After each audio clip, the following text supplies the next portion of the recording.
గాంధారి శాపం ఏంటి? అది కృష్ణుడికి మాత్రమే ఎందుకు ఇచ్చింది అంటే, కురుక్షేత్ర యుద్ధం సమయంలో తన 100 మంది పిల్లలు చనిపోవడంతో గాంధారి కృష్ణుడితో ఇలా అంటుంది.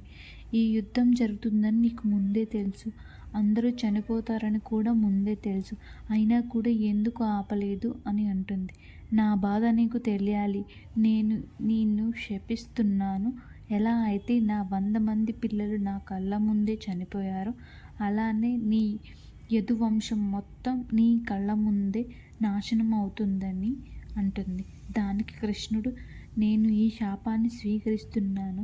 ఎందుకంటే కర్మ నుంచి ఎవరు ఎవరిని తప్పించలేరు అని అంటాడు. కురుక్షేత్రం ముగిసిన 33 సంవత్సరాల తర్వాత ద్వారక అంతా కృష్ణుడి కళ్ళ ముందే సముద్రంలో కలిసిపోతుంది. సో ఈ వీడియో కనుక మీకు నచ్చినట్టయితే నా ఛానల్ని సబ్స్క్రైబ్ చేసుకోండి.